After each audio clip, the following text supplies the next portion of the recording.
Eu gostaria de dar, então, um oi para todos que estão assistindo e gostaria de me apresentar também. Eu sou a Júlia Taquari, eu sou membro do Habeas Liber e estarei aqui na mediação desse debate se direito e literatura combinam, junto com a Sara. E eu gostaria de apresentar, então, o projeto Habeas. O projeto Habeas Liber é um projeto da Faculdade de Direito da Universidade de Brasília, que não se restringe ao direito, nós temos vários membros de várias outras faculdades, e o nosso principal objetivo é levar a literatura, a leitura para todos os cantos. E temos aqui hoje conosco dois convidados muito especiais, e logo um terceiro também, muito especial para nós. O primeiro é o nosso doutor Antônio Carlos Almeida Castro, vulgo Cacai, é advogado criminalista de renome, formado pela Universidade de Brasília, e, além disso, escreve para o portal 360 e compõe poemas. Temos também o Dr. Marcos Maírton da Silva, que é mestre em Direito pela Universidade Federal do Ceará, juiz federal, escritor, poeta e compositor. E, por fim, mais ou menos importante, logo teremos a presença do nosso professor Vanisley de Souza Oliveira, que é doutor em Direito Processual Civil pela PUC de São Paulo, juiz federal e professor da Universidade de Brasília, e de coração também é o nosso coordenador do projeto Habeas Liber e amante da literatura. Vou passar agora o momento de fala para os nossos ilustres convidados, doutor Antônio Carlos e doutor Marcos Maírton, por favor. Se vocês quiserem se apresentar um pouco, falar sobre vocês fiquem à vontade. Doutor Marcos primeiro, que como juiz tem prioridade. Não, aqui eu sou um mero contador de histórias, doutor Antônio Carlos. Mas se o senhor cede a vez para mim, tudo bem, eu falo logo, não tem problema não. Pessoal, boa tarde. Talvez já um começo de boa noite para vocês, para todos nós, né? É um começo de boa noite. E eu quero dizer para vocês que eu estou muito feliz, muito satisfeito de estar aqui, tendo essa conversa neste sábado. Estar ao lado do doutor Antônio Carlos, que eu sei que, além de advogado, é poeta. Nós já tivemos a oportunidade de estar lado a lado, assim, aqui no Habeas Liber, naquela reunião, né, do curso literário. E quero, desde logo, agradecer a vocês que promovem o evento, agradecer a meu amigo Valisney, que foi quem trouxe o convite para mim. Fico muito grato por essa oportunidade.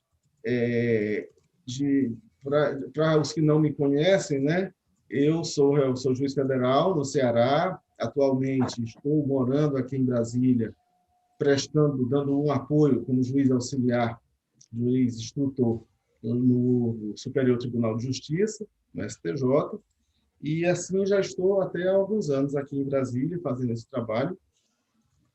E isso acabou me aproximando do Valisney e acabou proporcionando que eu conhecesse vocês do Habeas Liber. Mas, fora essa parte de ser juiz federal, realmente eu desenvolvo uma atividade como escritor já há alguns anos. Publiquei o meu primeiro livro em 2006, que foi uma coletânea de poemas de literatura de cordel, e desde então venho transitando tanto na área da literatura de cordel, como na área de contos e crônicas. Existe um site mantido por um escritor pernambucano, o Luiz Berto Filho, que é o Jornal da Besta Cubana. É um site de variedades, onde eu tenho uma coluna permanente, e lá minha coluna se chama exatamente Contos, Crônicas e Cordéis, que são os 3 formatos que eu utilizo para escrever. E, eventualmente, componho algumas canções. Daqui a pouco eu passo no merchandising, né? Passo o link para vocês ouvirem as minhas canções no Spotify, que já tem algumas músicas por lá. De forma, pessoal, que eu não sou um teórico da literatura, eu não sou um teórico da arte, e o que eu trago aqui para essa conversa com vocês é a minha experiência pessoal de conviver nessas duas áreas, no direito e na arte, principalmente na arte da literatura. É isso que eu trago, eu espero com isso poder contribuir de alguma forma para o debate E, no mais, estou aqui também para aprender com vocês. Obrigado. Com certeza, o senhor contribui muito, doutor Cacai. Bem, primeiro eu quero agradecer a você, Júlia, você, Sara, especialmente ao Valisney pelo convite, evidentemente, a alegria de estar aqui com o Marcos Maírton, como ele bem disse, já tive a oportunidade de participar de um projeto de vocês mesmo, né, que foi, para mim, muito gratificante. Eu sou advogado, eu, na verdade, só faço na vida advogar. Ao lado da minha advocacia intensa, eu sou advogado criminal, o que me sustenta, de certa forma, sempre foi a literatura, mas especialmente a poesia. Eu sou um apaixonado pela poesia. Quando eu era mais menino, é muito engraçado, porque existia sempre uma colocação entre os escritores que a poesia seria um direito, uma literatura menor, vamos chamar assim, né? Eu não acho. Eu acho que o poeta é aquele que, de certa forma, consegue fazer a junção de tudo mais interessante que existe no mundo para nos conter. Quer dizer, a poesia, eu me lembro que quando eu fiz 50 anos, eu fiz um convite que era um livro, o meu convite era um livro de poesia, em que eu falava exatamente isso, que a poesia é um dique para que nós não transbordemos, é uma pá para recolher os nossos escombros, e, na verdade, eu fico muito impressionado e encantado com o poeta, porque às vezes você tem um grande escritor, um romancista que faz um romance de 500 páginas, e você tem um poeta que, numa poesia pequena, resume aquilo que poderia estar posto tranquilamente com a mesma densidade de um romance. Então, eu sou só advogado, não tenho nenhuma pretensão de ser um especialista em literatura. Leio, sou um ledor e apaixonado pelas coisas que me fazem sair um pouco desse mundo tão árido, desse mundo tão cruel. Nós estamos vivendo no Brasil uma pandemia, eu estou vivendo um isolamento praticamente, quer dizer, uns 150 mil mortos lá fora, e isso significa que, se nós não tivermos uma forma de fugir disso para um mundo que seja um mundo que nos acolha, e a poesia, a mim, pelo menos, ela acolhe muito, eu acho que a vida seria muito mais sem graça. Então, eu estou aqui assim absolutamente aberto para discutir, para debater, desde logo registro que sou advogado tão somente, não sou especialista absolutamente em literatura. Gostaria muito de ser, eu convivo com muita gente que tem um profundo conhecimento da literatura. Eu sou um ledor e apaixonado pelas coisas com muita tranquilidade, que me encanta. Eu brinco que eu não me levo tão a sério para levar o mundo tão a sério. Eu levo a minha profissão a sério, eu levo as minhas amizades a sério, eu levo a poesia a sério, mas eu não me levo tão a sério para achar que a gente tem alguma importância no mundo, não. A importância é essa. Um momento como esse aqui, nesse mundo tão difícil hoje, é um momento de fuga que me acolhe, e eu quero agradecer a oportunidade. Obrigado.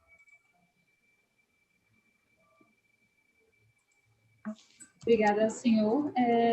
Professor Vanisley, se o senhor quiser se apresentar também. Olá, tudo bem? Tudo bom, professor?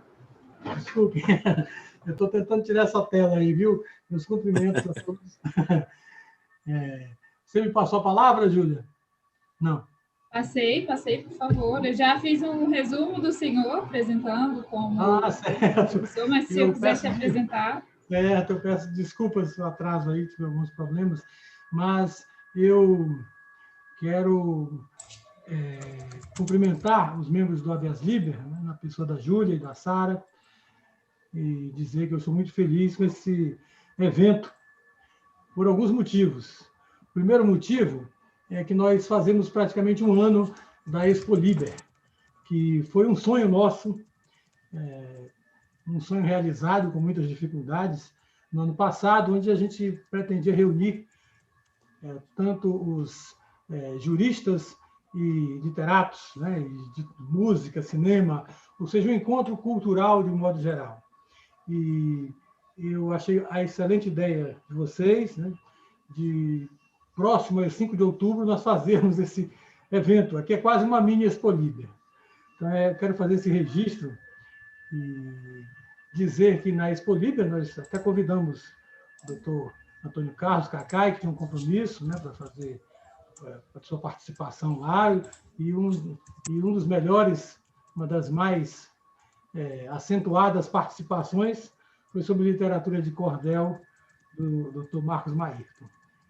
Apesar de ter faltado energia, etc., ele teve uma participação excelente e de certo modo, é quase uma comemoração aqui da Expo Liber, juntando dois juristas, né?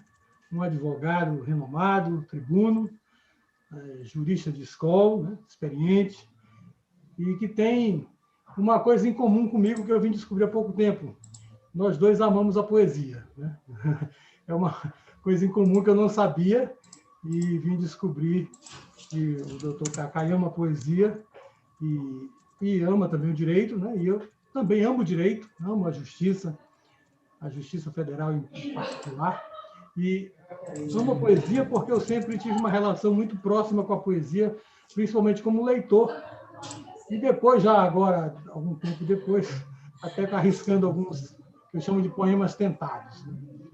E o juiz federal Marcos Maírton, que já é um ícone na Justiça Federal, é uma referência em literatura, em cultura, é um compositor, é poeta, é um artista completo, ao mesmo tempo que é um ser humano também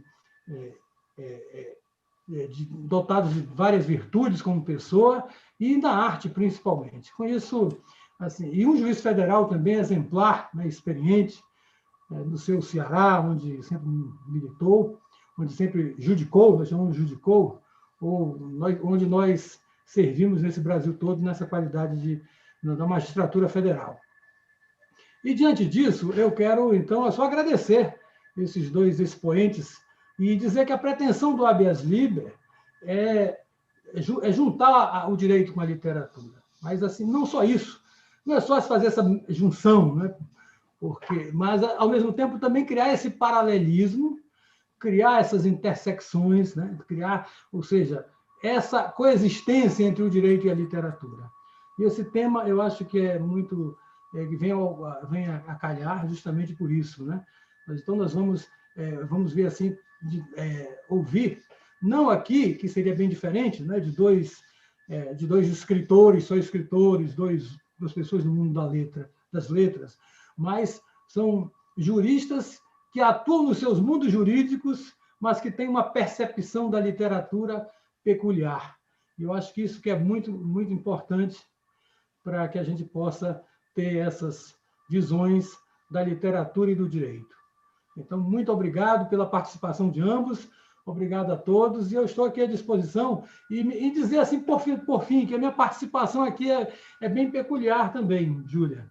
Primeiro porque eu sou membro do habeas liber, e eu estou como participante convidado especial, mas, ao mesmo tempo, eu também sou anfitrião, né?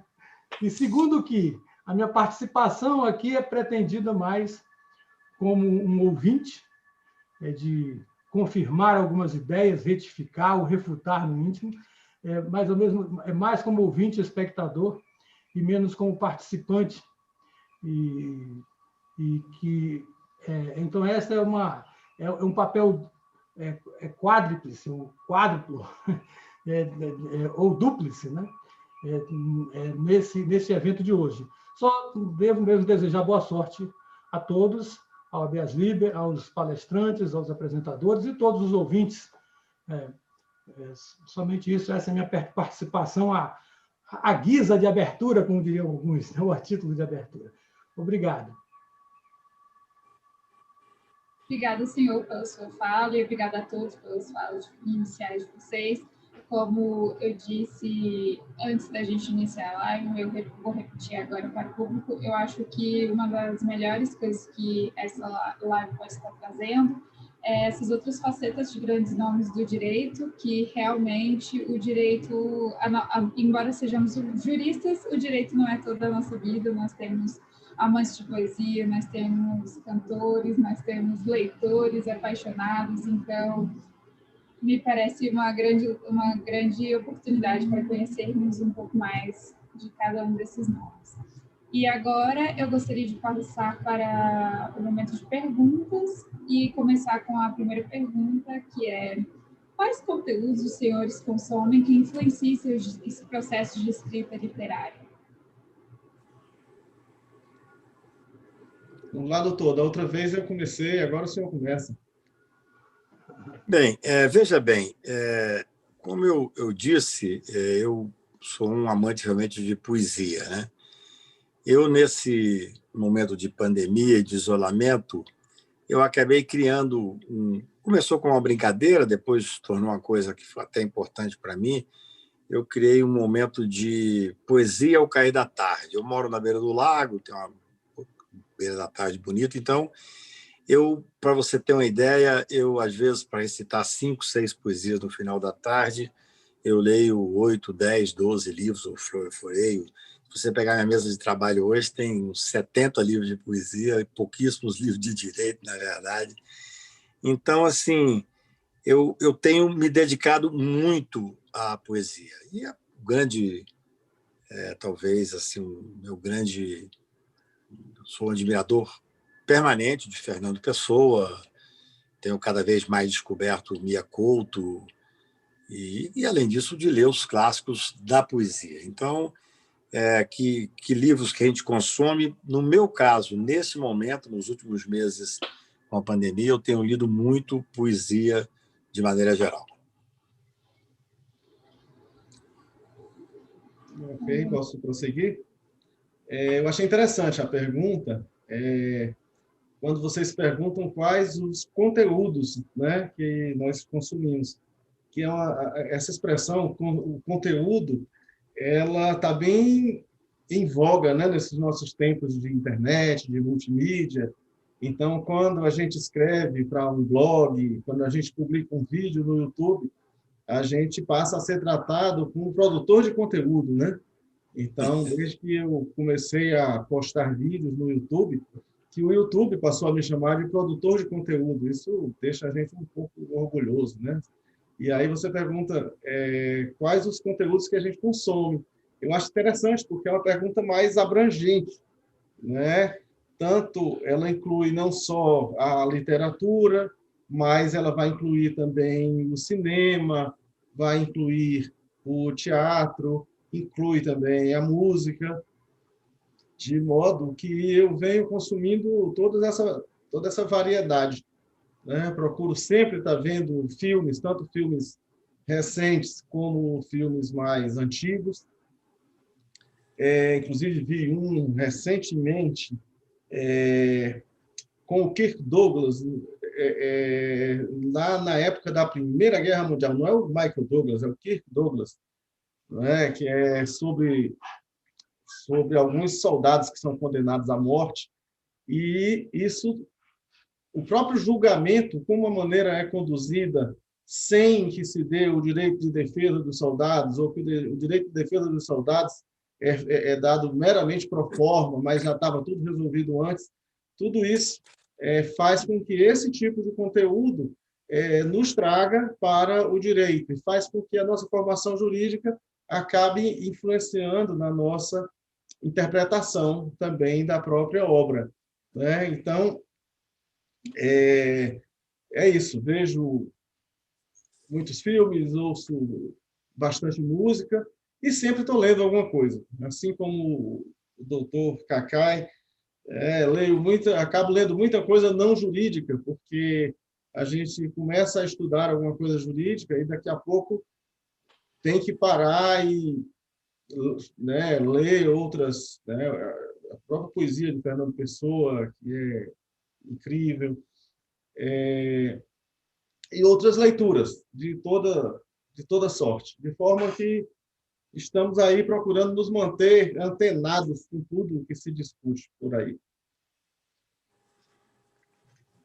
Bom, acho que o senhor tem razão. A gente consome o conteúdo jurídico para alimentar a nossa mente, mas o conteúdo não jurídico para alimentar a nossa alma, né?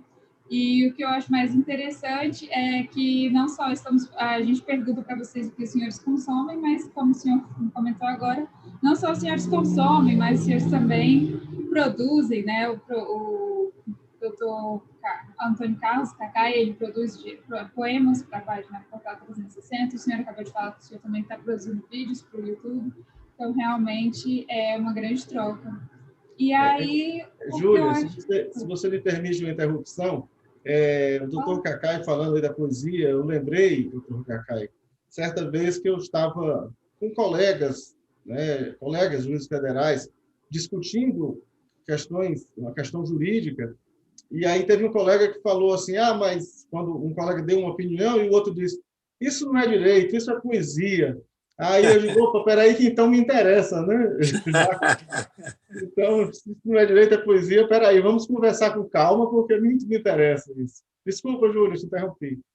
Mas, ô Marcos, aproveitando essa deixa sua, Júlia, para ficar uma coisa mais leve aqui, eu uma vez eu tive a sorte de trabalhar com o final da vida do ministro Evandro Lins, com um habeas corpus com ele ou dois, ficamos amigos, e eu fui levá-lo ao aeroporto.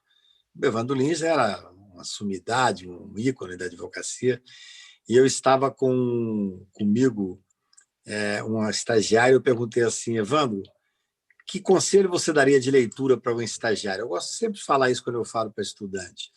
E ele falou para ela assim, leia os clássicos, leia poesia, sabia que eu gostava de poesia, leia muito poesia, leia livros, leia revistas, leia jornal, se sobrar tempo, leia direito. Eu nunca mais esqueci esse ensinamento do velho Evandro Lins. É um ensinamento que eu vou levar para a vida também. Professor. Quero só fazer um comentário, viu, Júlia, aqui, um adendo ao que o doutor Cacai disse, já dando uma dica de leitura, Os Salões dos Passos Perdidos. Exatamente. Silva. É uma dica boa para quem é do direito, né? E ele conta essa história nos Salões dos Passos Perdidos. E o interessante é que ele saiu da cidade dele, do Nordeste, não me lembro qual, Alagoas, e Piauí, e foi para o Rio de Janeiro, e ele se desperiodizou lá todo. E ele diz, eu sou o único estudante de direito que eu não fiz matéria de direito, porque ele foi um autodidata, né? E eu quero dizer, doutor Cacai, também que eu conheci um grande advogado, um grande jurista, fiz júri com ele. Ele se chama Humberto, doutor Humberto, que defendeu o Dock Street naquele caso. Claro. Claro. E também tem uma história interessantíssima, né? Tem muitas histórias, né? O doutor Humberto. Interessantíssimo, mas fica para uma outra live. Apenas fazer esse adendo aí. O que mais me fascina em obras é que elas não ficam velhas, né? Os senhores comentando agora um conselho que o senhor ouviu e agora está passando para mim e continua, com certeza eu vou passar também para outra pessoa, nada com relação à literatura, essas coisas fica velho.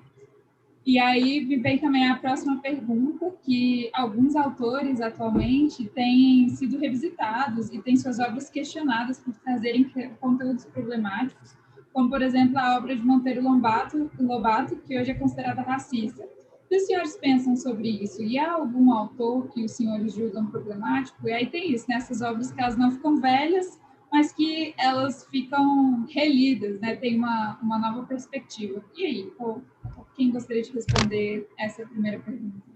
Júlia, acho que é melhor você direcionar a pergunta, porque aí a gente responde e ganha tempo, né? Melhor. Por favor, é melhor. Tá bom, então eu vou começando essa. Marcos. Eu estava recentemente conversando também sobre isso com alguns colegas, né? Que é muito preocupante, pelo menos para mim, essa questão de se fazer uma leitura hoje com os critérios de hoje de uma obra que foi escrita no século passado ou há 2 séculos atrás. Então, eu acho isso muito delicado, porque nós estamos aí julgando moralmente os nossos antepassados com os critérios da nossa sociedade atual. Isso é uma coisa muito perigosa. Eu até comento assim que não é à toa que a lei penal ela só retroage se for para favorecer o réu, ela nunca retroage para prejudicar, não é? Então, eu penso que, do ponto de vista também moral, do ponto de vista ético, nós voltarmos do tempo para condenar autores que escreveram lá no passado, isso é algo que realmente não me agrada, essa ideia, e eu acho que a gente acaba fazendo uma avaliação equivocada da coisa, não é? Então, esse é o primeiro pensamento. Inclusive, eu citei o exemplo, quando você falou aí de livros, né, que seriam problemáticos dentro desses critérios atuais. Aí o primeiro livro que eu me lembrei, Júlia, foi da Bíblia, né? Que lá no começo, já na Gênesis, Deus faz a mulher a partir de uma costela do homem. O que hoje, se for você olhar para essa narrativa do ponto de vista hoje da igualdade entre homens e mulheres, é uma coisa um tanto quanto delicada. Então, eu acho melhor a gente entender os nossos livros mais antigos em conformidade com aquele momento em que eles foram escritos, sabe? Eu passo a fala agora para o Cacai. Olha, Júlia, eu concordo plenamente com o Marcos. Eu, quando vi essa pergunta, por coincidência, meu filho está estudando A Moreninha, de Joaquim Manuel de Macedo, e a Moreninha tem 14 anos de idade. Se fosse hoje, seria um escândalo a hipótese desse, até por essa questão específica. E eu, que sou um amante de Fernando Pessoa, para mim, o maior poeta, o maior escritor de todos os tempos, Fernando Pessoa tem alguns momentos da escrita dele que as pessoas veem nele um machismo, um reacionarismo que querem carimbá-lo. Eu prefiro sempre ver pelo outro lado. Claro que, se for uma obra marcantemente racista, marcantemente fascista, e desde que fosse também à época dele, não é nem que seria revisitar, seria continuar tendo o desprezo histórico e tal. Mas você, como bem disse o doutor Marcos Maírto aí, eu acho que você olhar uma obra de 200 anos atrás, 100 anos atrás, ou até de mais tempo, sob o olhar de hoje, e eu gostei imensamente da comparação que ele fez, quer dizer, só pode retroagir se for para beneficiar. Então, o que eu penso? Às vezes você pega um livro e você vê, às vezes até de um escritor que você admira e tem muito tempo que você não lia, você volta a ler e tem uma ou duas frases ou pensamentos que você discorda.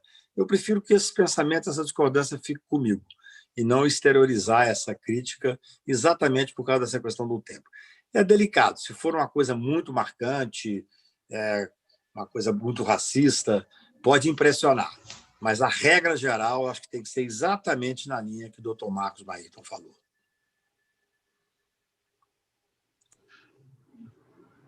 Boas reflexões.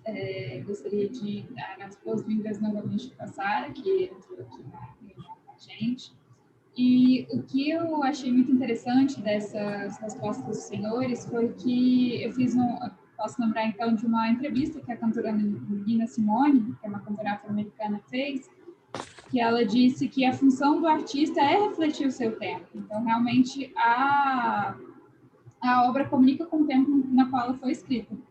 E eu também acredito que a literatura, assim como toda expressão artística, também tem essa função de refletir o seu tempo.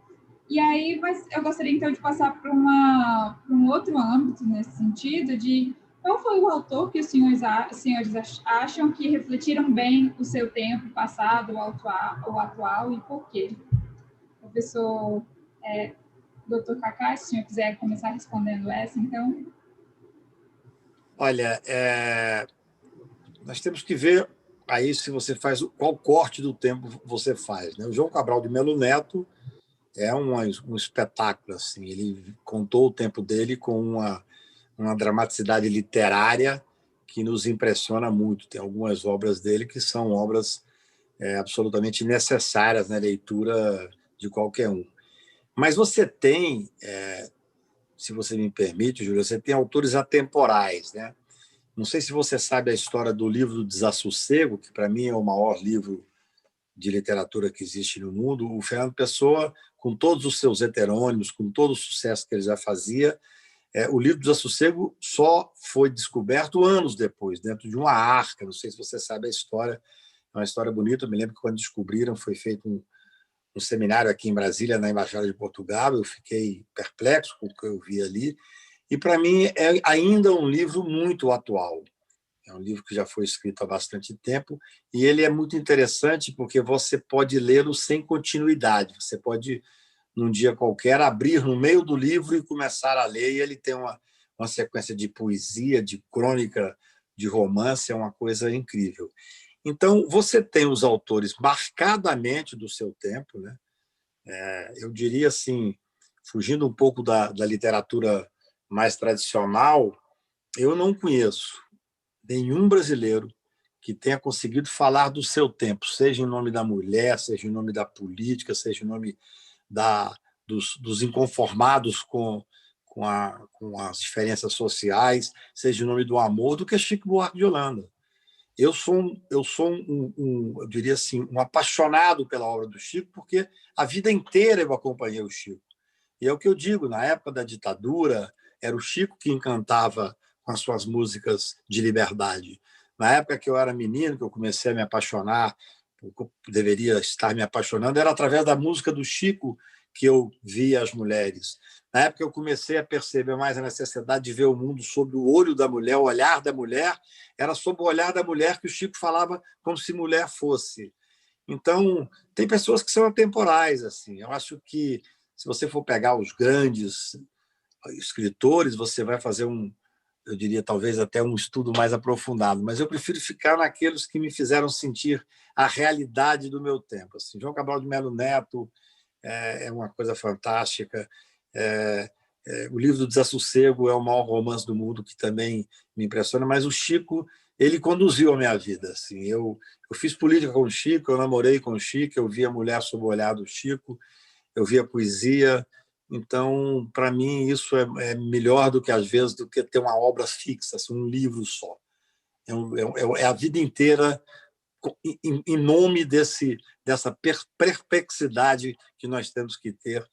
Fernando Pessoa dizia uma coisa assim, que teria a criança se ao nascer soubesse que nascera deveras.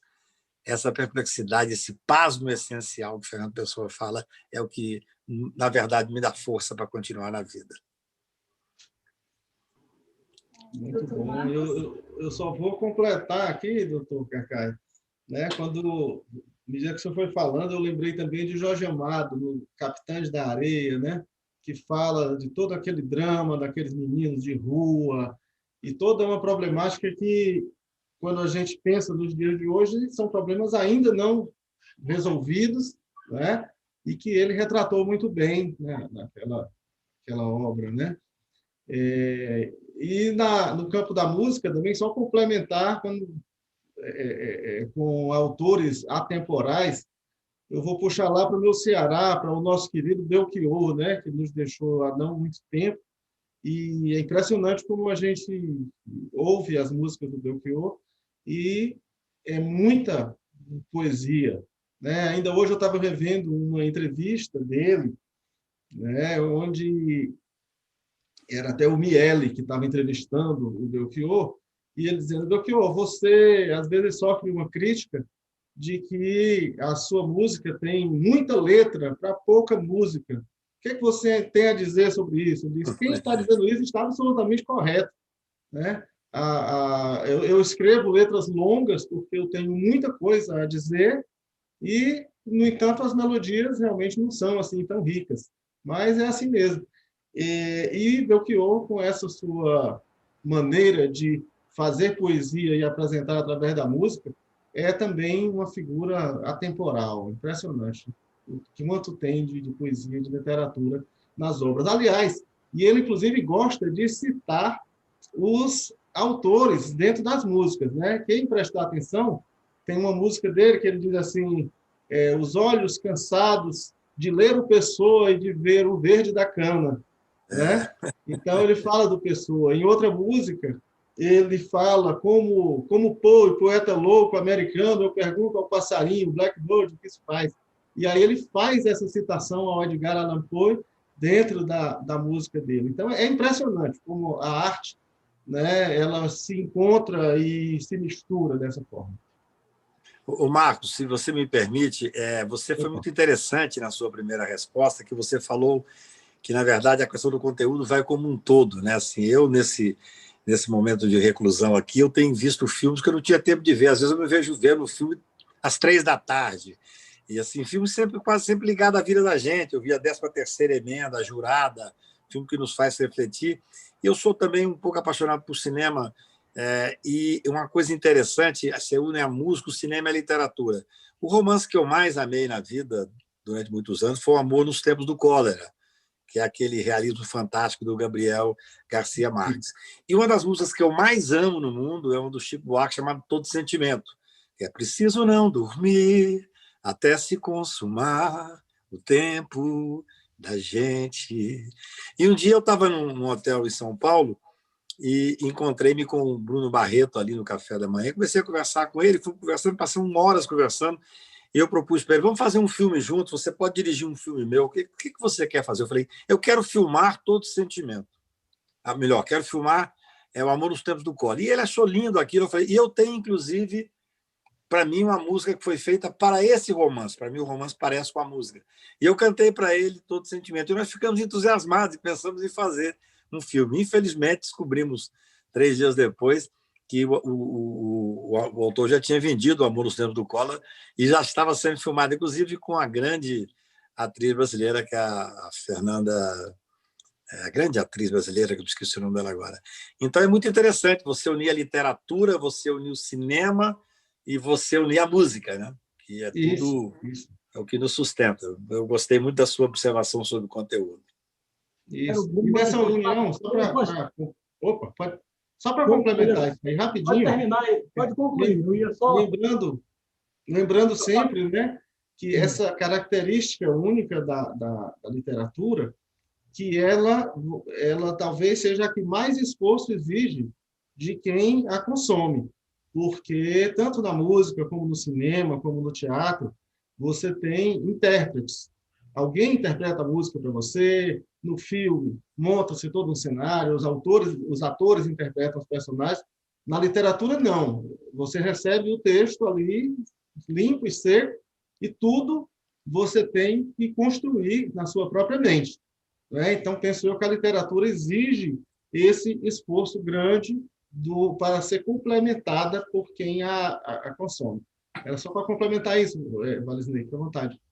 Não, eu queria só fazer aqui na verdade, até uma provocação. Eu tenho tanta coisa para falar agora do que vocês falaram, mas eu vou resumir aqui. Começar pelo Belchior, viu? O Belchior é fantástico, eu também acho. Assim, até li a biografia dele, não nem concluí, mas ele foi seminarista, né?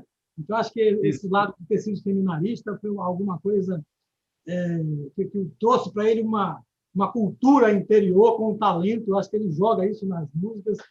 Eu chamo Belchior, né? Não sabia que se chama Belchior, né? Dá um som mais fechado, né? O certo é que é o mesmo, né? O Belchior. É o mesmo Antônio Carlos também, como o nosso doutor Cacai. Né? Agora, também se chama Antônio Carlos. Pois é. Agora, o Belchior, ele tem uma música que eu gosto muito de cantar. Mas e aí, aquela pergunta anterior da Júlia, viu, Marcos?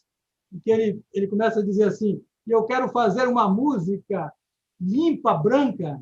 Né? Assim, se você olhar hoje essa música, né? Você fica... Ou seja, não foi a intenção do Belchior, né? Mas ele, assim, tudo é genialidade no Belchior. Para mim, as músicas dele são geniais. Eu canto essas músicas, adoro. Mas ele tem essa música que, quando eu vou cantar, que me vem à mente assim, tem esse trecho. Eu até fico perguntando, será que o Belchior tiraria esse trecho hoje, numa nova versão da música dele? Né? Assim, é algo que ele coloca, assim, ou seja, como o Maírton disse, tudo é o seu tempo, né? Ou até, talvez, é porque a obra é maior do que o seu autor, né? Às vezes ela sai e tem vida própria, né? E eu só queria complementar 2 coisas mais. Que o Cacai falou aí do Amor nos Tempos do Cólera. Foi a obra que eu li 2 vezes, viu? Uma das poucas que eu li, porque é fantástica realmente aquela obra, né, do colombiano Gabriel Garcia Marques. Mas só para colocar uma obra temporal que eu acho assim, que eu vi uma época dessas, eu li uns 2 anos, eu vi agora, de 1885, do Émile Zola, né? uma obra chamada Germinal, né? Que ele denuncia a vida dos mineiros naquela época, né? Eu achei assim, e é uma obra tão pujante, mas tão pujante, que parece assim, tanto na escrita, né?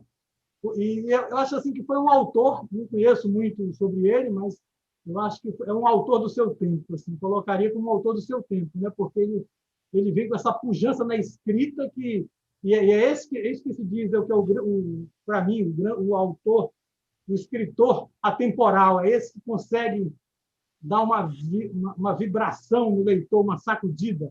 Então, uma obra de 1885, ela ainda é atual hoje, ela é forte, né? Ela fala da fome, fala do sofrimento dos mineiros enquanto os donos da morte ali, né? Tem até um personagem lá, Dona Morte, né? O Senhor da Morte, alguma coisa assim, que é o avô dos autores, dos personagens principais. Eu quero dizer assim, apenas para colocar esse exemplo aí, que me ocorreu, viu, Júlia? Para complementando e concordando assim com todos os que os dois falaram, tanto sobre o Belchior, né, quanto o Gabriel Garcia Marques, e fazer mais um adendo, viu, doutor Cacai? Eu não sei se confirma, o Fernando Pessoa, ele faleceu sem ser famoso, né? É verdade. Era famoso o Fernando Pessoa. E como ele perdeu aquele concurso de poesia lá, parece-me que ele se retraiu, né? Ou seja, também é um autor atemporal, parece, né? Porque ele consegue se projetar séculos depois, né? E encantar, né? com seus poemas. Né? É apenas esse adendo que eu quero colocar. Muito bem colocado, professor. O que eu concordo também, mais uma vez, é que realmente existem autores atemporais. Eu lembro que o senhor falou que namorou com Chico também. Toda vez que fico apaixonado, não posso evitar de pensar em Chico também. E várias outras músicas que são atemporais. Mas não só para falar de amor, acho que as obras também conseguem denunciar vários problemas sociais atemporais também. E aí, por exemplo, como o livro de Vidas Secas, de Graciliano Ramos, e eu acho que a gente poderia, então, conversar um pouco isso, como o apontamento de problemas sociais em obras literárias podem atingir o direito e denunciar abusos. Eu acho que é uma boa conexão entre literatura e direito. Então, eu passo essa pergunta para o doutor Marcos. Ok. Isso é algo bem interessante, não é? Como a arte ela consegue interferir, consegue levar uma mensagem que sem ela fica bem mais complicado. Mas eu inclusive publiquei recentemente uma crônica no meu perfil lá naquele site, no LinkedIn. Eu sempre posto crônicas lá também. E eu, inclusive, postei uma recente falando sobre isso, né? Sobre como a literatura, como a música, ela pode levar uma mensagem que vai denunciar, vai revelar, vai mostrar de uma forma muito clara problemas sociais que estão sendo enfrentados. Mas nessa crônica, eu digo exatamente, eu faço o seguinte alerta, né? Eu digo, a crítica social, ao meu ver, ela só não pode ter um papel de preponderância em relação à própria obra de arte, porque eu penso que aí a arte acaba ficando um tanto panfletária, de modo que, na minha visão, né, quando um autor escreve uma determinada obra, quando ele conta uma determinada história, ele, por refletir o seu tempo, por refletir as coisas do seu mundo, né, daquele lugar onde ele vive, ele faz esse trabalho, né, demonstra, ele apresenta, ele destaca problemas sociais, ele tem essa capacidade, essa possibilidade de fazer isso. Mas isso tem que ser dentro de um contexto de forma que seja a arte levando as pessoas a uma reflexão sobre os problemas sociais e não a arte a serviço de determinadas posições, né? E aí vem uma questão difícil de se tratar, que é a questão ideológica, né? Se a arte é colocada a serviço de uma determinada ideologia, me parece que fica um pouco mais difícil para que essa arte se imponha enquanto arte. ela acaba virando instrumento. Eu sei que isso é um ponto bem delicado de se tratar, mas é algo que eu sempre reflito sobre essas coisas, né? Eu sempre reflito sobre, porque o meu amor é pela arte. Se a arte consegue fazer rir, se a arte consegue fazer chorar, e a arte consegue mostrar as coisas que nos envergonham na nossa sociedade, a arte deve sim cumprir esse papel. Mas o artista tem que ter muito cuidado para não extrapolar isso. Assim penso, queria muito ouvir os meus dois colegas. Olha, Marcos, eu aí discordo um pouco de você. Eu acho que o artista, às vezes, de forma pungente, não é nem político ideológico, que é impossível você fugir de uma política ideológica, a nossa formação humanista leva você para um lado ou para o outro. Eu acho que o político partidário, eu concordaria com você, que é uma coisa que pode, de certa forma, tornar uma arte, às vezes, excessivamente engajada. Mas, quando você vê Jacuzzi, de Émile Zola, que é absolutamente uma arte engajada e que marcou uma época na França, é impossível você não admirar, no meu ponto de vista, até ao contrário, exatamente a capacidade de entrega e de fazer uma arte engajada. Acho que a arte engajada ela é extremamente importante. Eu falei aqui de João Cabal de Melo Neto, Morte e Vida Severina. O meu nome é Severino, não tenho de Pia, como há muitos severinos com mãe chamado Maria. Se você for ler a Morte e Vida Severina, que fala da morte antes dos 20, depois da morte dos 30, e de fome a cada dia. É uma poesia completamente engajada e acho necessária. Eu acho que esses autores engajados, não digo, a ideologia faz parte da nossa vida e é indissociável da gente. E não é só a denúncia, Júlia, se você me permite, ela denuncia os abusos sob todos os aspectos. Trasíbulo Ferraz fez uma poesia linda chamada A Orgulhosa, que ele foi desprezado por uma mulher, não sei se você conhece essa poesia, uma poesia fantástica. Então, ele é chamado a fazer um repente, ele era um mameluco, um homem simples, ele quer mostrar a diferença de classe, que é uma forma de abuso que tem que ser demonstrada, e ele fala, todos nós somos iguais. Isso é uma poesia linda. No final, ele termina para ela dizendo assim, porque ela tocando piano, ela não sabia que ele ia falar, e ele fala, todos nós somos iguais, os grandes, os imortais foram plebeus como eu sou. Ouça mais essa lição. Grande foi Napoleão, grande foi Victor Hugo. Por isso, quando me olhas com esse desdém ativez, rio-me tanto de ti, chego a chorar certa vez. Chorar sim, porque calculo, nada pode haver mais nulo, mais degradante e sem sal, do que uma mulher atrevida, soberba, inculta e banal. É uma poesia linda, em que demonstra claramente um abuso que existia entre as diferenças de classe naquela época. Então, eu gosto da arte engajada. Eu acho que, às vezes, um quadro engajado, o grito de Munch, diz mais do que, às vezes, 10 pinturas clássicas para mim. Eu concordo que a arte que foi engajada ideologicamente faz parte da vida. Se foi um engajamento partidário, aí realmente já fica uma coisa chata. Mas eu acho que é quase indissociável. Quando eu leio os autores que eu mais gosto, estamos falando do Chico Buarque, quando você lê Construção, quando você ouve Construção, que é um poema lindo, se aquilo te mexe com você, eu tenho para mim porque significa que você concorda com aquela crítica daquele momento social. Eu tenho uma frase para mim, viu, Walisley, que eu acompanho muito e assim, eu acho que nós temos que ter na vida o mesmo sentimento do mundo das pessoas. Quando você vê cair uma desgraça sobre o país, uma coisa que te fere a alma, você não tem como estar com uma mulher ao seu lado se aquela mesma visão faz dessa uma coisa alegre para a mulher.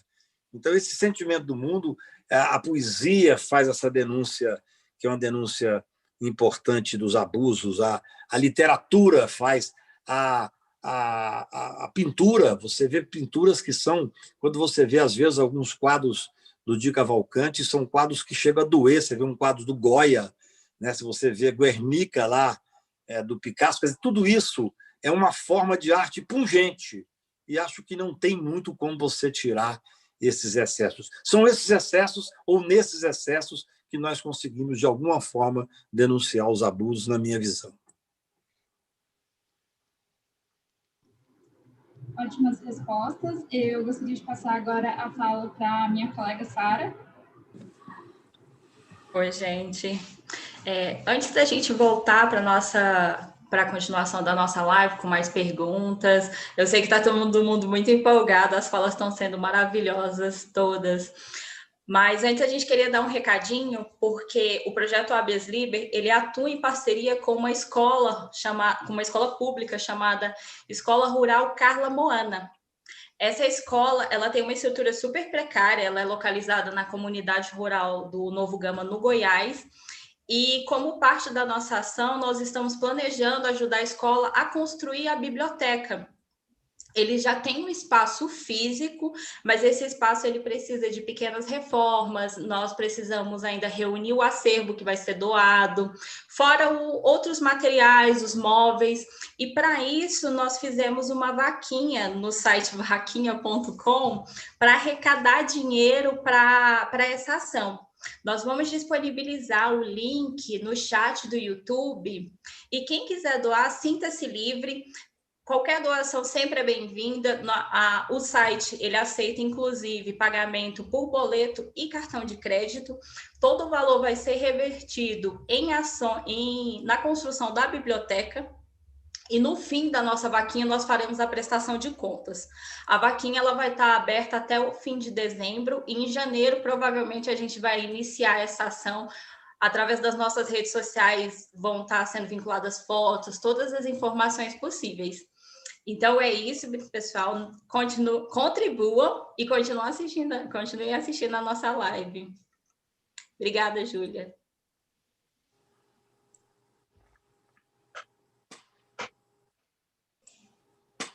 Sem som, Júlia. Obrigada pelo aviso. E obrigada pela fala também. Eu acho que este é um momento que a gente já poderia passar para algumas perguntas do chat. E eu gostaria, então, de dar essa palavra também para a Sara, para ela ler para a gente as perguntas que o público, o espectador, está fazendo. Perfeito, Júlia. A nossa primeira pergunta recebida no chat foi a seguinte, então. Um minuto, pessoal. A pergunta foi: os senhores percebem que o trabalho jurídico os influenciam no trabalho literário e vice-versa? Doutor Maírton ou Cacai, quem quiser responder primeiro. Influencia demais, tanto influencia a parte jurídica, influencia na literária, como a literária influencia na jurídica, pelo menos no que me diz respeito. Na verdade, eu tenho até um livro, um e-book publicado, chamado Crônicas Forenses, que é todo contando histórias que acontecem no fórum. Obviamente que eu omito nomes e informações das pessoas, e, além disso, eu deixo bem claro que é realidade e ficção na vida de um juiz. Porque algumas histórias são realmente verdadeiras, outras são ficção. Mas acaba que toda história chamada verdadeira, ela tem um pouco de ficção, né? E toda história de ficção também tem um pouco de verdade. Então, a coisa fica meio misturada. Mas o fato é que influencia para o pessoal. Eu sei que tem muito estudante de direito assistindo, e eu digo para os estudantes de direito o seguinte: olha, o instrumento de trabalho do jurista é o mesmo instrumento do escritor, é a palavra. Então, quanto mais você exercita o uso da palavra, quanto mais você lê livros de boa qualidade, e quanto mais você aprende o jeito de se expressar dos grandes escritores, melhores serão as peças que você vai produzir. Não tenha dúvida disso, que ao narrar os fatos em uma peça jurídica, seja para fazer uma ficção, seja para fazer uma sentença, isso você vai sentir mais facilidade de se expressar, né? Então, por isso eu entendo que a atividade literária, no meu caso, pelo menos, ela influencia muito nas sentenças que eu escrevo. E as situações que acontecem no fórum, elas é uma riqueza aquilo, né? Você está sempre ali ouvindo histórias, ouvindo dramas e situações, às vezes, muito emocionantes, outras pitorescas, e isso tudo vai se transformando em material para que a gente escreva, tanto, né, que a gente vá produzindo. De forma que é bem interessante e eu recomendo a todo mundo que é da área jurídica, literatura, leia e escreva, porque isso vai ajudar muito. Bem, eu concordo inteiramente com o que o doutor está falando, porque eu vejo até mais do que isso. Eu sou advogado criminal. Eu acho que, num país que tem 1.200.000 advogados, que tem um excesso enorme de advogados no mercado, a formação literária, a formação humanista, especialmente, muito dentro daquilo que eu falei sobre o Evandro Nis, ela pode fazer toda a diferença, até mesmo na maneira que você encara o direito penal, e muito na forma que você encara a condução de uma defesa. Eu acho que eu tenho que ter a pretensão. Primeiro que, como advogado criminal, eu recebo as pessoas nos momentos mais desesperados. Eu cuido da liberdade, eu cuido da honra, e nos momentos que as pessoas estão mais fragilizadas. Então, se você tem uma bagagem humanista, que vem, evidentemente, de uma carga literária, você consegue entender muito mais essa pessoa que te procura. E mesmo eu tenho a pretensão, estou aqui na frente de 2 grandes juízes, mas eu tenho a pretensão que, através desse conhecimento humanista, desse conhecimento literário, você também pode levar uma defesa que eu diria mais apta para ser entendida para o juiz. Você tem que ter a pretensão de conhecer o processo. Sempre tem que ter uma defesa técnica. Não existe processo sem defesa técnica. Esse é o critério primeiro para eu pegar um processo. Eu tenho que ter uma defesa técnica.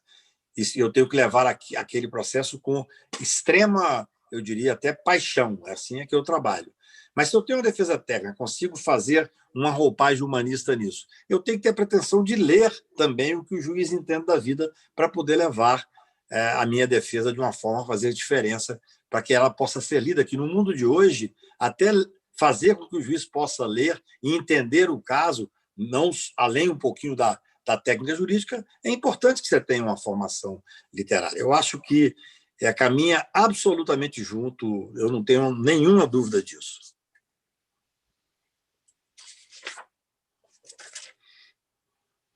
Só fazer colocar uma frase aqui que eu não sei se é verdadeira, e é minha, talvez, pensando aqui agora, viu, pelo que os senhores falaram.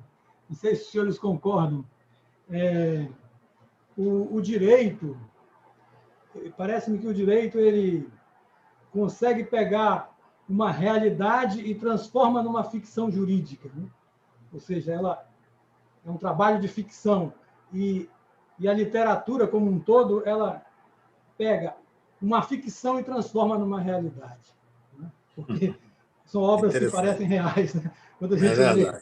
Eu não sei se isso não sei se isso seria uma verdade, mas é interessante. Uma questão minha aqui de uma frase, viu, para os senhores aí. Excelente aí a afirmativa, viu? Muito boa colocação. Muito boa colocação, né? A ficção transformada em realidade, a realidade transformada em ficção.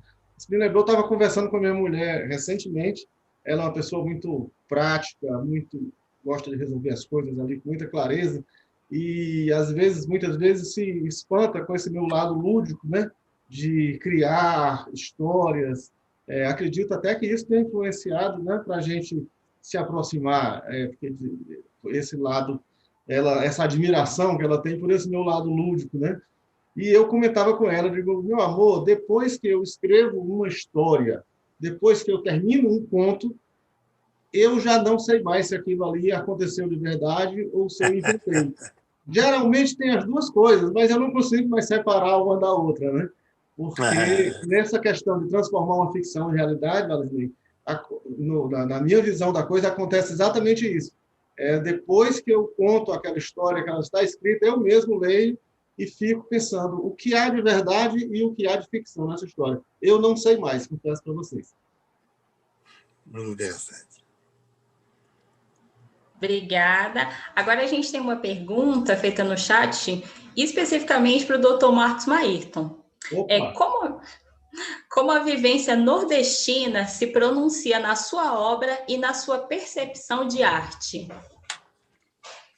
Minha querida amiga Sara, eu comecei a publicar alguma coisa escrita em uma forma que é extremamente característica do Nordeste, que é a literatura de cordel, né? Eu publiquei o meu primeiro cordel em 2005, quando eu era juiz federal em Juazeiro do Norte, e lá, inspirado pela presença do Padre Cícero, que é uma presença muito marcante em Juazeiro, você tem a Praça Padre Cícero, a Avenida Padre Cícero, a Rua Padre Cícero, e tem o próprio Horto do Padre Cícero. Então, essa é uma figura muito presente na cidade, aliás, no Cariri todo e no Nordeste todo. E lá eu publiquei o meu primeiro cordel, chamado O Advogado, o Diabo e a Bengala Encantada, que eu conto exatamente em versos um episódio em que o diabo tenta me contratar no tempo que eu era advogado, né?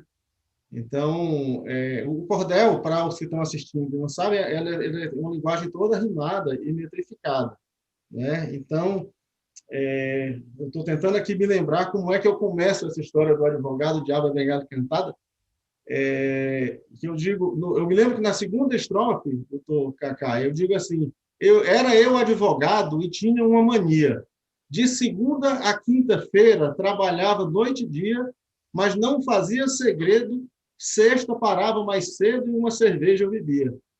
Assim, numa sexta-feira, eu estava num bar bebendo, e aí é a hora que o diabo chega e faz a proposta de me contratar como advogado. Então, o fato de ser nordestino, eu trago toda essa base, né, da literatura de cordel. Tenho realmente vários cordéis aí publicados, e alguns deles jurídicos. Eu vou depois achar um jeito de passar o texto do doutor Cacai. Claro. Eu tenho um cordel, aliás, é feito todo em quadrinhos, que o defensor público da Paraíba, doutor Vicente Alencar, ele me narrou toda uma história chamada o furto da poesia, em que alguém tinha furtado uma poesia. E ele faz todo o relatório e me mandou pela internet dizendo, agora o doutor Marcos Maerton que julgue, né? E eu fiz o julgamento todo desse furto da poesia, também em verso, na mesma rima e na mesma métrica que ele mandou. Então, vou dar um jeito de mandar o furto da poesia. Quero, por favor, faço questão, que é legal. É isso. Falando em trabalhar de forma rimada, tem o famoso habeas corpus em favor do violão, Sim, que o ex-governador da Paraíba fez, né? Que é um espetáculo, né? O Ronaldo Cunha Lima, que é um espetáculo, é muito interessante isso. Exatamente.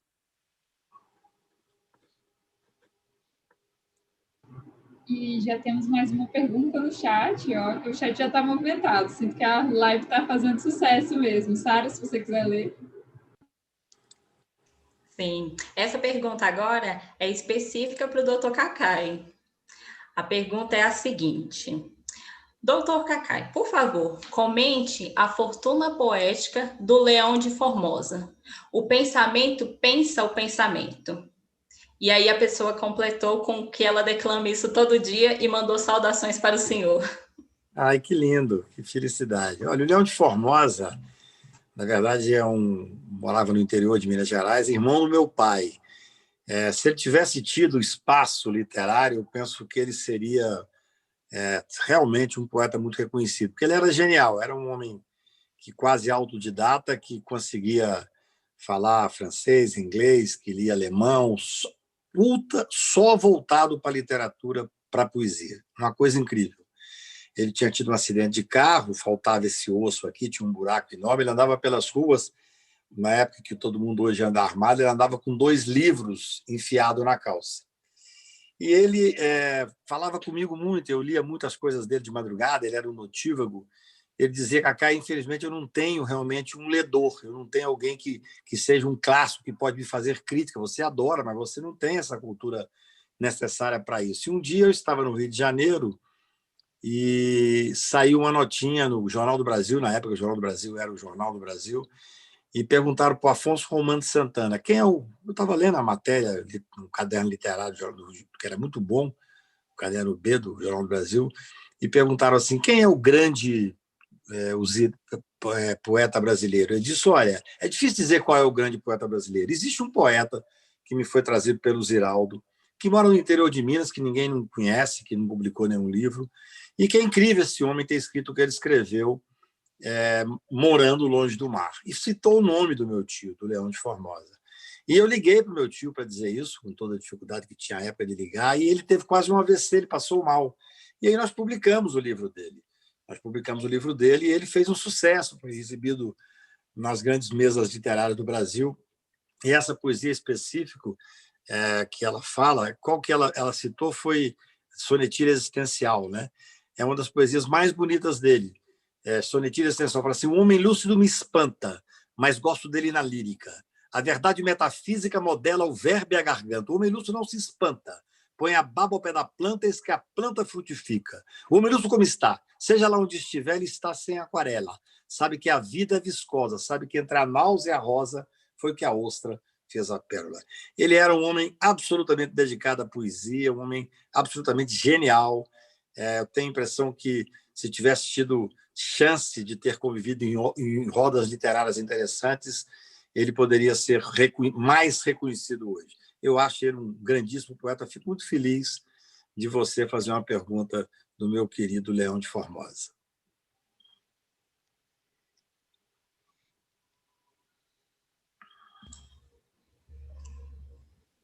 Perfeito. Agora, mais uma pergunta recebida no chat. Agora, para os dois convidados. Como vocês lidam com a rotina do trabalho jurídico junto ao trabalho literário? Se eu posso começar, se o doutor Cacá não se incomodar. Claro. Porque realmente é uma coisa que a gente precisa ter essa preocupação, porque a inspiração para desenvolver uma atividade literária, uma atividade artística, ela não escolhe momento, né? Você pode estar em qualquer situação, dirigindo, ou pode estar no supermercado e pode estar trabalhando e surgir aquela inspiração de você, puxa vida, isso aqui dá um ponto bacana, isso aqui dá uma poesia, dá uma música. E é preciso uma certa disciplina para você não perder, nem você vai largar o que está fazendo no seu trabalho para ir desenvolver a atividade artística, mas também você não pode perder aquela ideia, porque depois dela perdida, acabou, você não vai mais encontrar. Eu vou só dar um exemplo aqui. Eu escrevo microcontos e publico no Twitter, né? São contos que cabem no espaço de 280 caracteres.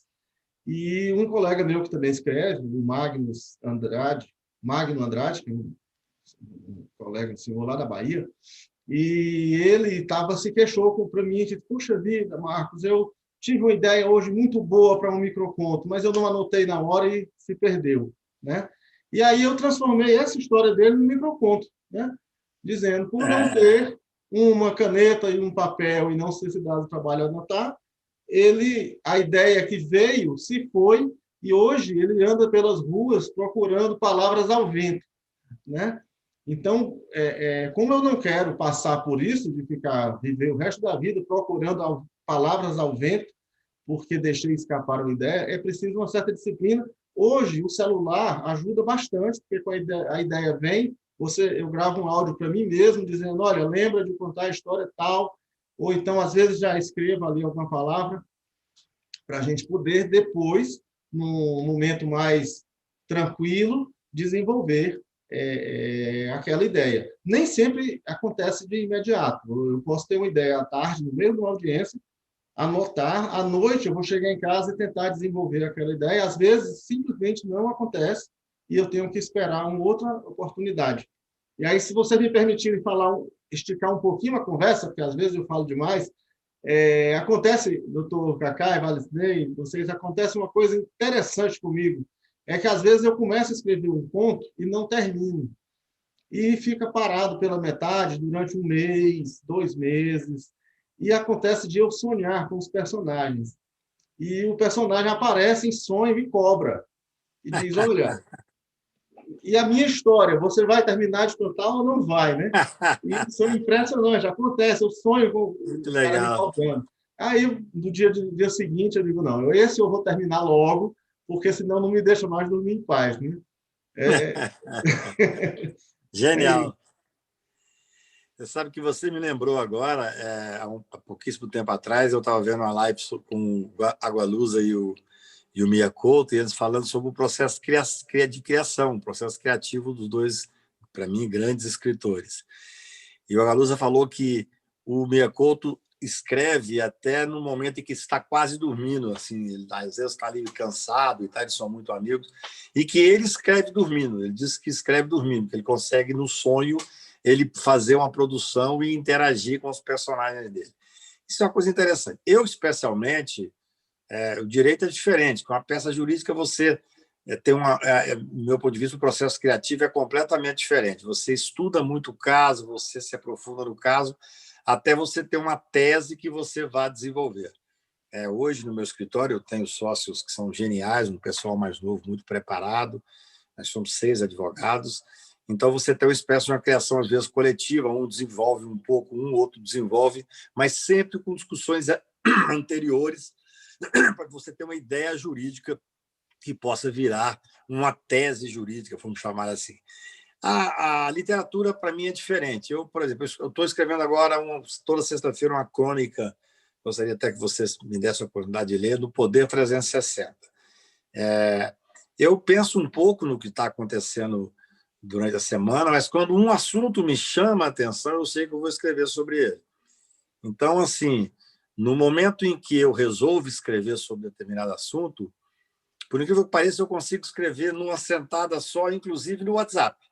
Eu tenho um espaço no WhatsApp onde eu só escrevo, então eu escrevo, claro, depois, na hora que termina, eu respiro e vou ler depois com calma e tal.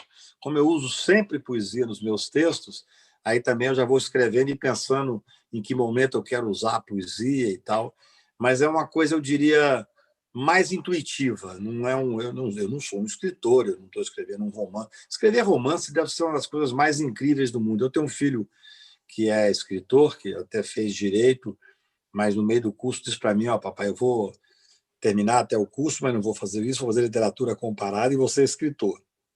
Então, ele escreve romance. Escrever romance é um processo, aí sim, você ter personagens complexos que interagem com outros personagens. É diferente quando a gente escreve poesia, que tem a mesma complexidade, às vezes até mais, mas você consegue, pelo menos eu quase que estou parindo uma poesia, eu estou parindo um conto, uma crônica, porque é uma coisa que vem em mim, que toma conta de mim e que eu escrevo. Claro que depois eu melhoro, eu faço observações, eu posso até fazer alguma mudança. Eu tenho muita dificuldade de fazer mudança numa crônica que eu escrevo, assim, porque depois que eu termino, é quase como se eu tivesse tido agora assim, um compromisso com... eu fiz o que eu podia fazer, o que eu achava que era. Tanto é que eu gosto muito, às vezes, de acabar aquilo e já mandar. Faço a revisão, óbvio, né? O pessoal do meu escritório, inclusive, lê para dar algum palpite e tal, mas eu gosto de mandar em seguida para que eu não queira melhorar, porque você acaba mudando, perde o sentido.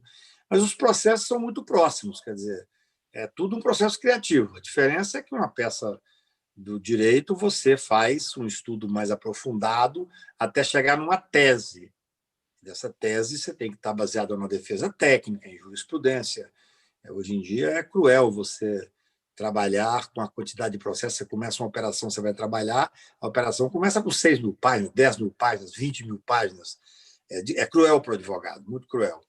É diferente do Ministério Público, que fica lá durante 6, 7 meses acompanhando, e ele consegue fazer, montando um caleidoscópio aí. A gente tem que trabalhar em cima de uma ideia e fazer uma tese. Por isso é que a literatura é uma maravilha. A literatura ela te consome e você consegue despejar aquilo que você fez de forma amorosa, de forma, às vezes, meio revolucionária, meio preocupado com o seu tempo que você está vivendo. A pandemia, por exemplo, outro dia eu estava vendo essa discussão entre o Mia Couto e o Agualusa, perguntando que literatura vai sair da pandemia, com tanta angústia, com tanta morte, com tanta dor. É uma coisa interessante saber, assim, daqui a um ano, quais serão os romances, as poesias escritas nesse período de angústia, de isolamento, de perplexidade. Tudo isso é que faz o mundo da literatura e é isso que nos move, né? A paixão pela literatura é que muitas vezes nos mantém com essa capacidade de enfrentar essa angústia da vida.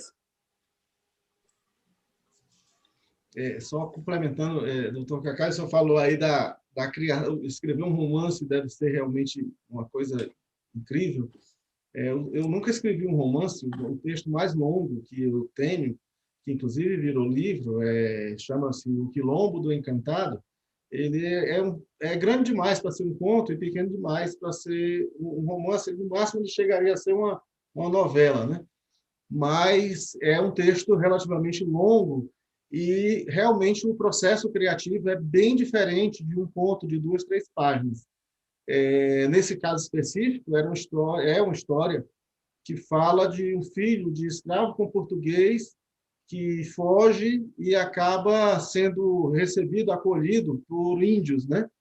E para escrever eu tive que fazer toda uma pesquisa na região onde a história acontece, dos índios que existiam naquela época, e é na época da ocupação holandesa ali. Então, dá um trabalho bem maior do que você simplesmente pegar uma situação do dia a dia e transformar numa crônica. Uma crônica, a gente senta, escreve ali, conta a história. Esse trabalho foi um dos que me deu realmente, eu salvo engano, uns 6 a 7 meses para escrever. Isso depois de já ter reunido todo o material de pesquisa. Aí eu digo, não, agora eu já estudei, já pesquisei, consigo ler, ainda levou uns 6 a 7 meses para eu conseguir contar a história toda. É bem trabalhoso mesmo. A nossa conversa está ótima. Antes da gente passar para a última pergunta, eu já queria agradecer novamente em nome do Projeto Habeas Liber, em nome de todos os colegas que nos ajudaram a elaborar as perguntas, de quem nos assiste, agradecer o Dr. Marcos Maírton por estar aqui, o Dr. Antônio Carlos, o nosso professor Valisney. Todas as colocações foram ótimas, eu tenho certeza que hoje nós vamos sair daqui com 1001 ideias novas, com uma vontade renovada de ler, porque muitas vezes a gente fica meio preso aos livros jurídicos, a gente que é aluno, mas com certeza lives como essa dão um novo ânimo para que a gente volte, leia esses livros que não falam só sobre o meio jurídico, mas falam sobre outras coisas, a poesia, que traz um respiro, principalmente agora nesse tempo de pandemia. Enfim, muito obrigada ao Dr. Marcos Maírton, Dr. Antônio Carlos e o professor por estarem aqui hoje respondendo as nossas perguntas. E para fechar a nossa live, a gente escolheu uma pergunta que foi formulada internamente pelos extensionistas do Habeas. A pergunta é: quais estratégias, na opinião dos senhores, podem ser adotadas para tornar tanto a literatura quanto o direito mais acessíveis?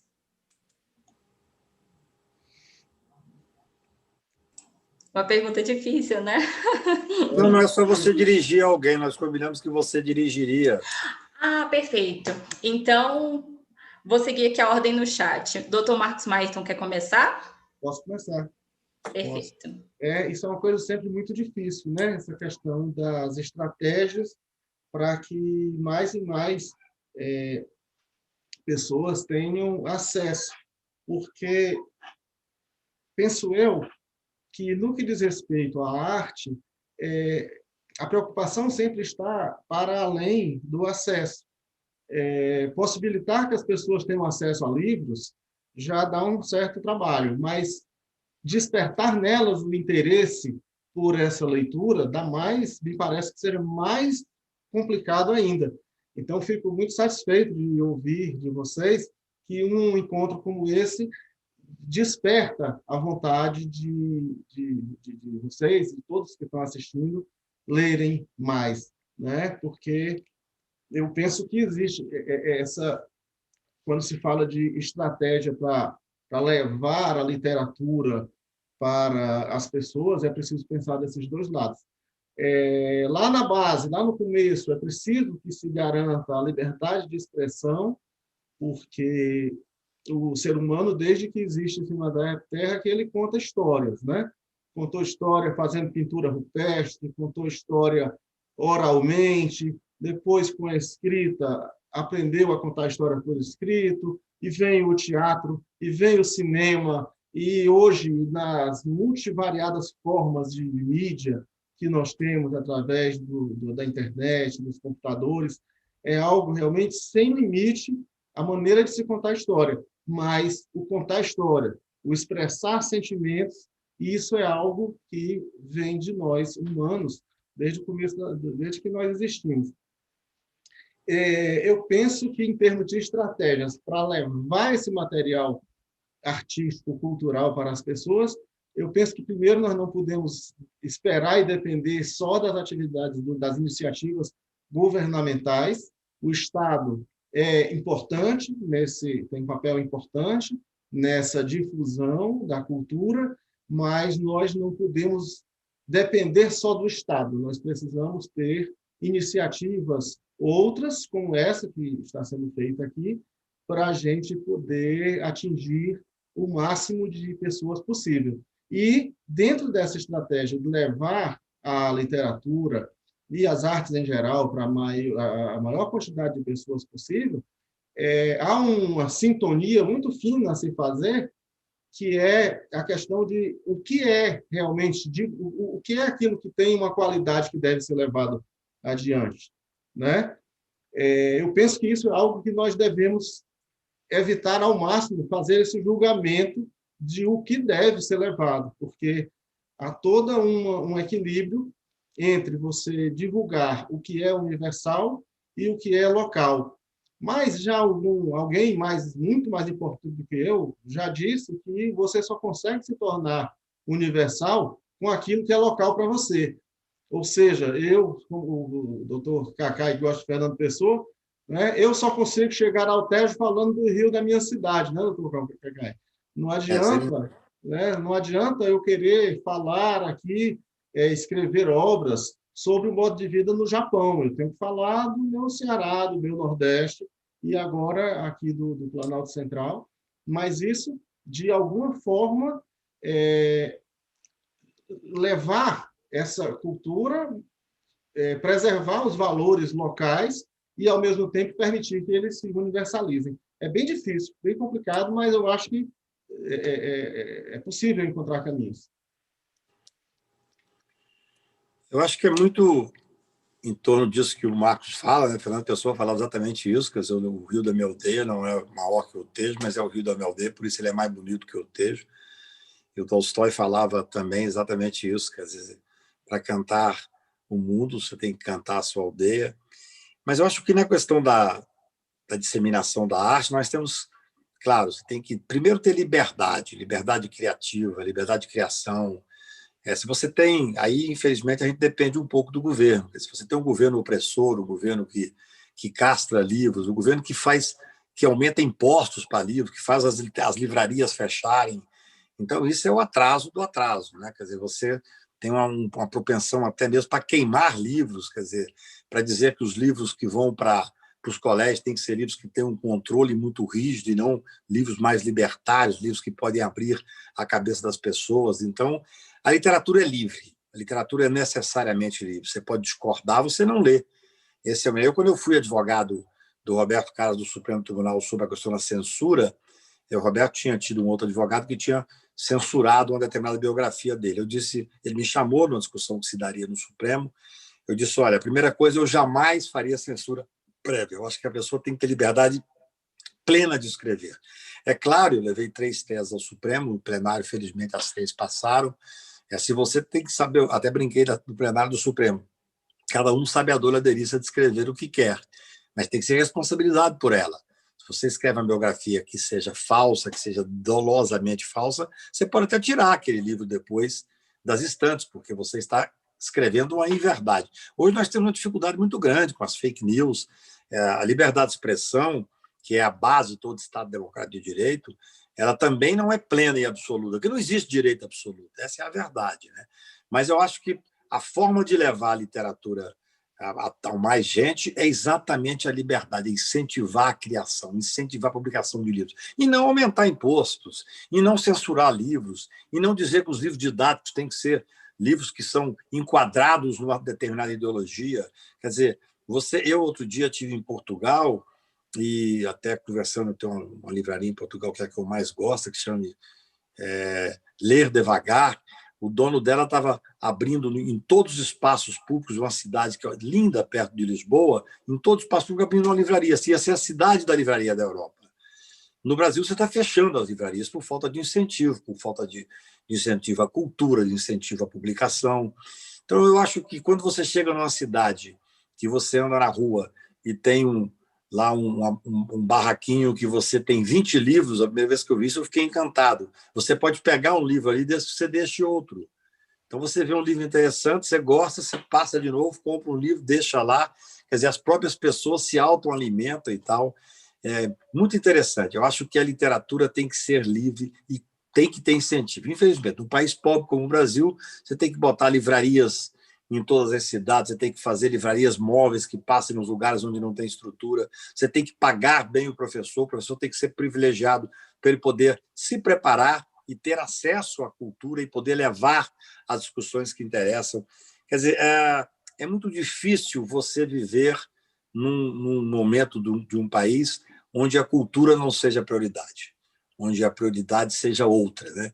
Você tem alguma coisa que me incomoda, que você vê cada vez mais a dificuldade do escritor de publicar, a dificuldade de ter o espaço cultural para o teatro, a dificuldade de ter o espaço cultural. Eu converso muito com artistas que, agora é por causa da pandemia, mas mesmo antes da pandemia, de levar uma peça teatral, de levar uma música mais libertária. Então, eu acho que é liberdade, liberdade, liberdade, liberdade. Os lares da liberdade fazem com que as pessoas tenham mais vontade de ler, mais vontade de fazer críticas produtivas e serem criticados. Quer dizer, o mundo pode ser muito mais leve se nós enchermos o mundo de literatura, de poesia, de contos, de romance, de bons filmes, de boas letras, de boas músicas. Mas isso depende de uma sociedade que seja consciente consciente e lúdica. Nós temos que viver de uma forma intensa, porque senão não vale a pena. Eu vou só fazer aqui uma interseção aqui, mas dentro dessa, talvez uma pergunta ou não, eu queria ouvir a opinião de vocês, se seria uma estratégia, e se vocês têm algum ponto contrário, começando pelo Cacá e depois o Ayrton, sobre a estratégia dos presídios estaduais no abatimento da pena privativa de liberdade pela leitura. Vocês acham que há alguma coisa forçada nisso ou é um incentivo mesmo? É uma estratégia boa de fazer com que o preso abata a sua pena? Aqui em Brasília é assim, né? O doutor Cacá sabe disso.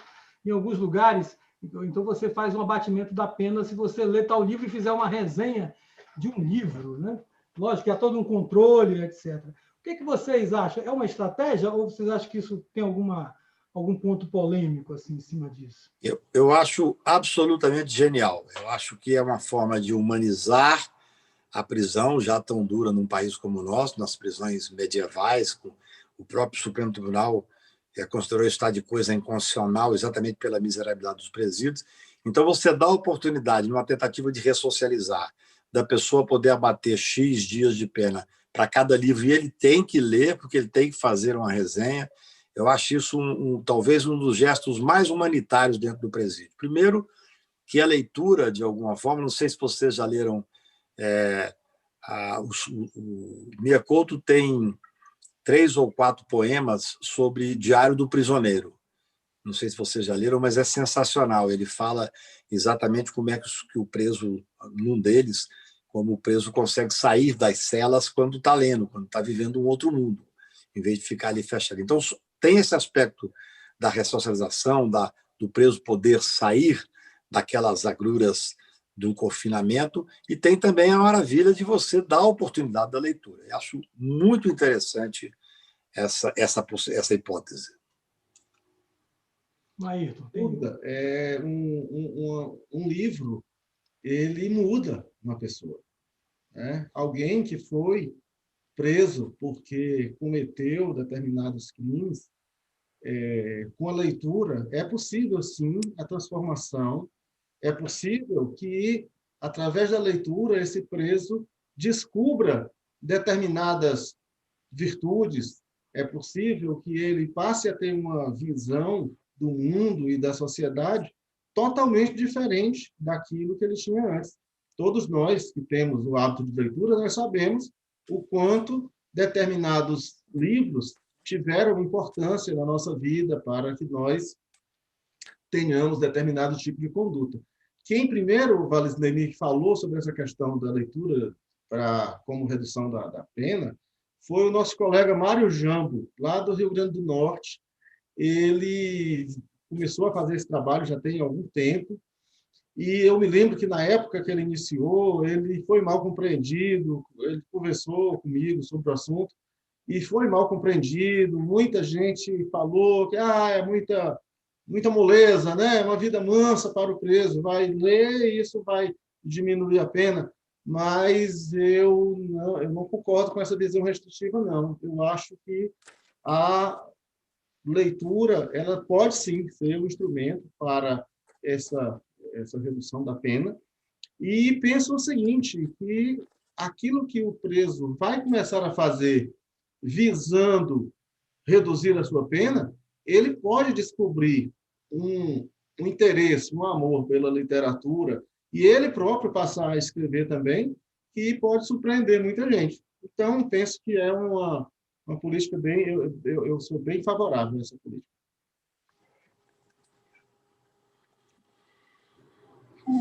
Eu gostaria de agradecer a tudo que os senhores contribuíram aqui nessa live. Eu acho que foi muito engrandecedora. Todos os tópicos que a gente conversou foram muito construtivos. E eu gostaria, então, de encaminhar essa live para o final e dar agora, então, a palavra para os nossos convidados que nos prometeram apresentações, o Dr. Marcos Maírton e o Dr. Cacai, cada um com seus dotes, vão aqui agora apresentar para os nossos espectadores, e estou ansiosa. Gostaria de começar, então, pelo Dr. Cacai e o seu poema declamado, por favor. Eu gosto muito de poesia, como eu disse. Quando eu fiz 50 anos, eu contratei uma professora de literatura e ela foi aos sebos em Belo Horizonte e achou 730 livros. Eu me dei de presente 500 livros de poesia, para você ver como eu gosto de poesia. E eu queria fazer duas pequenas observações poéticas aqui. No meu convite de 50 anos, eu escrevi sobre a poesia dizendo que sempre achei que a poesia é um dique para não transbordarmos, ou uma pá para recolher os nossos escombros, um sonho para as noites de desvario, um disfarce para sermos o fingidor, um mote para distrairmos do eterno, ou simplesmente a companheira de todas as horas. Mas eu vou recitar o final aqui, agradecendo imensamente a oportunidade ao Marcos, a Alegria, o Valisley, a você, Júlia, a Sara, que me presentearam com esse convite. Eu vou recitar, então, em homenagem àquela menina que pediu um outro poema do Leão de Formosa, chamado Antissoneto da Não Matéria. Na não matéria, agora estou e existo, o pensamento pensa o pensamento. A ostra pensa a pérola por dentro, sou ver o reverso, espelho e me contristo. Na não matéria, muitas vezes tento ser matéria pura ou ser um misto. Na não matéria, eu não consigo isso. E já que não consigo, falo, invento. E finjo ser figura e sombra e luz, e finjo para o meu povo que sou pus, que sou um resto puro de alvorada. Na não matéria não se logra, é triste. E a gente fica sendo, porque existe, vaga ilusão de ser, não sendo nada. Obrigado. Muito bom, hein? Nossa, estou impressionada, foi ótimo. Passa agora, então, para o Dr. Marcos, por favor. Bom.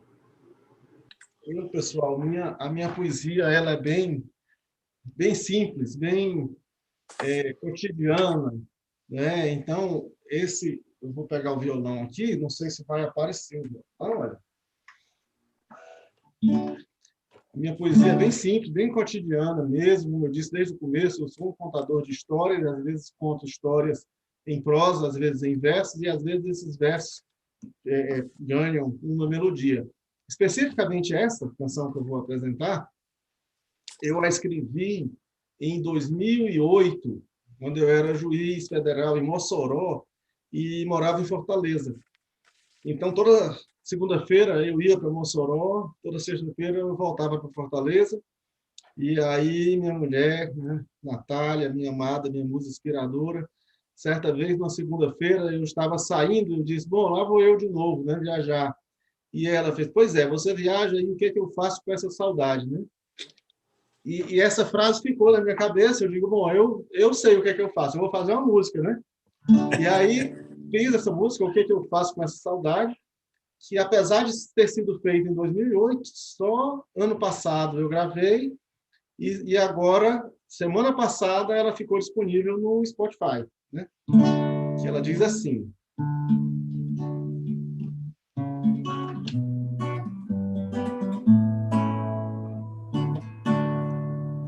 é hora de pegar a estrada, de novo vou viajar, com o coração muito apertado, você não vai me acompanhar. É sempre o mesmo sofrimento, viver assim longe de ti. Será que algum dia vou ter a alegria de nunca mais sair daqui? É hora de pegar a estrada, de novo vou viajar, com o coração muito apertado, você não vai me acompanhar. Você me pede para entender que você tem o seu trabalho, é assim que deve ser. A minha cabeça entende, coração não compreende, então começo a sofrer. A minha cabeça entende, coração não compreende, então me diz o que fazer. Me diz o que é que eu faço com essa saudade que fica machucando o meu coração. Eu vivo viajando por outras cidades e sem você é grande a minha solidão. Me diz o que é que eu faço com essa saudade que fica machucando o meu coração. Vivo viajando por outras cidades e sem você é grande a minha solidão.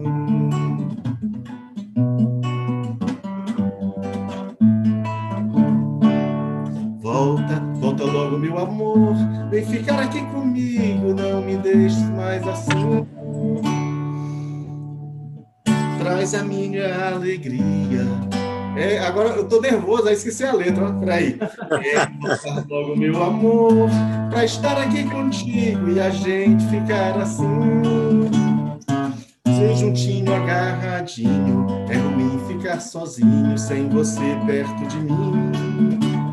Bem juntinho, agarradinho, é ruim ficar sozinho sem você perto de mim.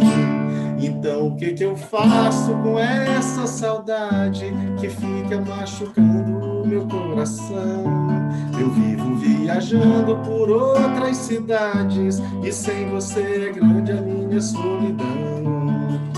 Leila, yela, yala, yala, yala, yela, yala, yala, yala, yela, yala, yala, yala.